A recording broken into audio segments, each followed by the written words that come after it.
आपने peoples party की बात की। पीपल्स पार्टी का एक अरसे तक एक हिस्सा रहे। हमारे मुअज़्ज़ज़ मेहमान भी हमारे साथ मौजूद हैं। पीपल्स पार्टी की इस वक्त अंदरूनी लिहाज से या पार्टी के अंदर सोच क्या है? बिलावल भुट्टो ज़रदारी को क्या किस तरह से लीड किया जा रहा है, क्या उनको बताया जा रहा है? बात करने के लिए इस वक्त सीनियर सियासतदान और सेनेटर मुस्तफ़ा नवाज़ खोखर साहब हमारे साथ मौजूद हैं।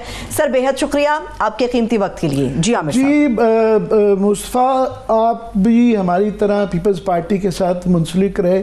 हम मतलब पीपल्स पार्टी की उस स्ट्रगल में 80 की दहाइयों से शामिल रहे, तो वो उनकी जमहूरियत के लिए और मज़ाहमत के लिए जो काविश रही है उसको डिनाई नहीं किया जाता। मगर अभी ये जो सुनते हैं जो पीपल्स पार्टी की तरफ से, जिस तरह ख़ास तौर पर बिलावल साहब की ये बयान आया कि जनाब लोटे भी आइडियल सिचुएशन तो नहीं है ना, अगर लोटे बनाने भी पड़ जाए तो क्या, मोरलेस यही उन्होंने कहा। तो मुझे तो बहुत तकलीफ है। मैं चाहता हूँ आप बताएं इस पे कि क्या आप कैसे देखते हैं, क्यों, कैसे ये हुआ? जी शुक्रिया आमिर भाई। सिर्फ आप नहीं, बहुत से लोगों को जिनकी पीपल्स पार्टी से एक निस्बत रही है, जिन्होंने डिक्टेटरशिप्स के मुकाबले में हमेशा पीपल्स पार्टी की जमहूरी सियासत को तरजीह दी, वो तमाम लोग इस वक्त परेशान हैं और दुख में मुब्तला है कि ये पीपल्स पार्टी किस रास्ते पर चल पड़ी है। मुस्लिम लीग नून ने अपनी कमाल महारत से नाकामियों का जो ताज है वो पीपल्स पार्टी को पहना दिया है। पिछले हफ्ता 10 दिन से आपको मुस्लिम लीग नून के रहनुमा शाजुल नादिर ही मिलेंगे इन आईनी तरमीम पर बात करते हुए, लेकिन बिलावल साहब आपको हर जगह नजर आएंगे।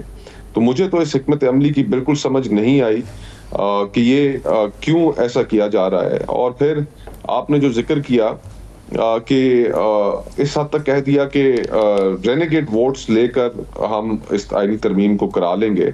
रजा रब्बानी साहब ऑन रिकॉर्ड हैं, उन्होंने स्टेटमेंट जारी की, उन्होंने कहा रेनेगेट वोट्स लेकर आईनी तरमीम कराना उसकी साख को कहीं का नहीं छोड़ेगा। तो जहां पर पार्टी के अंदर भी आवाजें उठ रही हैं, लोग ये समझने से कासिर हैं, ये बताने की कोशिश कर रहे हैं, समझाने की कोशिश कर रहे हैं कि जी पावर पॉलिटिक्स ही सब कुछ नहीं है।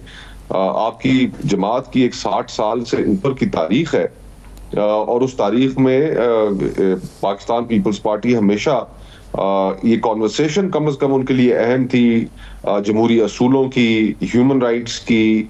और आज हैरानगी होती है कि किस तरीके से ये कॉन्वर्सेशंस पीपल्स पार्टी के लिए गैर अहम हो गई हैं।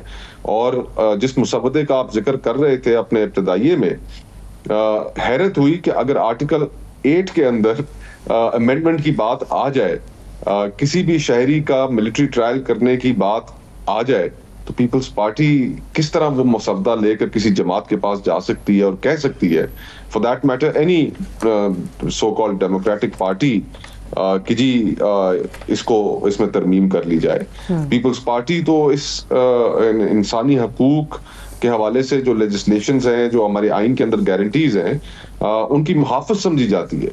उनकी तरफ से इस तरह का रवैया यकीन कीजिए कि दुख हुआ। वैसे माफ कीजिएगा, वो पीपल्स पार्टी की अंदरूनी बल्कि आवाज़ें आप कह रहे हैं कि अंदर से आ रही हैं। रजा रब्बानी साहब भी बड़े लेट बोले, ये वो भी हमारे जैसे लोगों ने शोर मचाया कि जनाब इतने कदावर लोग बैठे हुए हैं पीपल्स पार्टी में, उनकी आवाज़ें क्यों नहीं आ रही, उनके अलावा कोई अभी तक आवाज़ नहीं नज़र आई। मैं आपको ये दाद देनी पड़ती है कि मुझे कोई मिसाल नज़र नहीं आती है कि सूलों की बुनियाद पे आप अपनी सेनेटरशिप छोड़ के पार्टी से अलहदा हो गए, बल्कि आवाज़ें नहीं आ रही। बिलावल यहाँ तक कह गए, उन्होंने कहा जी मंसूर अली शाह साहब इसलिए कबूल नहीं है कि ये सुप्रीम कोर्ट को कंट्रोल नहीं कर सकते। ये कब से ये रिक्वायरमेंट होगी है चीफ जस्टिस की कि उसने सुप्रीम कोर्ट को कंट्रोल करना है? ये आपको समझ आइए इसकी, ये क्या कह रहे हैं? जी मकसद तो साफ जाहिर है आमिर भाई के ये आईनी तरमीम की सबसे पहले इस गुसारी गुफ्तगू, इस सारे किस्से के छेड़ने की आप टाइमिंग को देखिए। ये वो टाइम है कि जिसमें 25 तारीख को एक ट्रांजिशन होने जा रहा है। 25 तारीख को एक चीफ जस्टिस रिटायर होंगे और नए इनकमिंग चीफ जस्टिस ने according to the constitution, according to the law, उन्होंने चार्ज लेना है। ये बात 2 महीने बाद भी की जा सकती थी या 6 महीने बाद भी की जा सकती थी।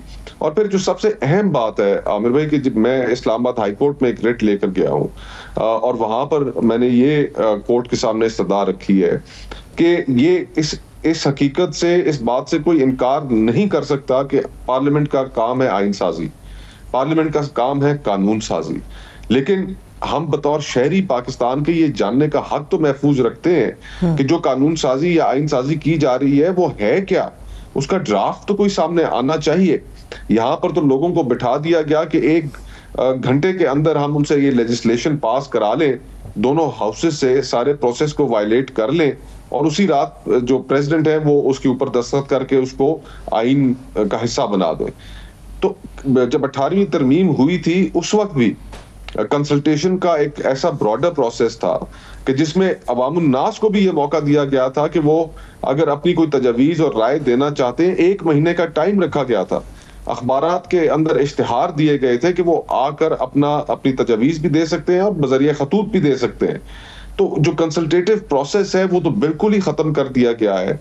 और मैंने तो ये इस्तदा की है कि गवर्नमेंट को पाबंद किया जाए कि वो इसके अंदर हम ये नहीं कह रहे कि पार्लियामेंट कानून साजी नहीं कर सकती, लेकिन गवर्नमेंट को ये पाबंद कर दिया जाए कि वो इस इंपॉर्टेंट लेजिस्लेशन के लिए इस ब्रॉडर कंसल्टेशंस करे और इसको अवाम को इसके अंदर पार्टिसिपेट करने का मौका फराहम करे, जो कि हमें नहीं नजर आ रहा अभी। मैं इसमें सिर्फ इजाफा करूंगा कि 18वीं तरमीम के अंदर बिल्कुल 1 साल बहस हुई, 500 आवर्स की उसकी प्रोसीडिंग्स थी, मगर जब असम्बली के अंदर पार्लियामान में पेश की गई तो उस वक्त बुलडोज की गई और हमें बड़ी शिकायत थी, जिसकी वजह से बाद में फिर उस वक्त लगता था गलत है 19वीं तरमीम करवाई गई। इफ्तिखार चौधरी साहब ने एक किस्म की ठोंसा, तो अगर वो बहस की गई होती पार्लियामान के, उस पर हमें भी पता होता कि इसका बैकग्राउंड क्या है, हम भी शायद पार्लियामान के साथ खड़े होते कि इनका राइट है सुप्रीमेसी का कि ये उसके ऊपर अगर कोई निगहदाश्त करना चाहते हैं जजेस की तैनाती पे।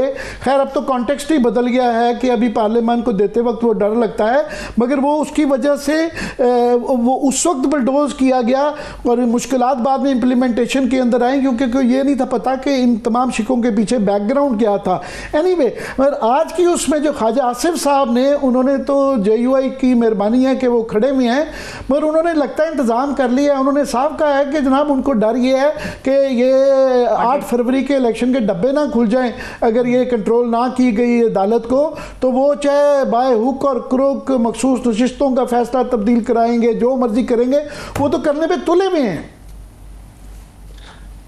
जी, इसमें देखें, अब इस इलेक्शन की हकीकत पूरे पाकिस्तान का बच्चा बच्चा जानता है।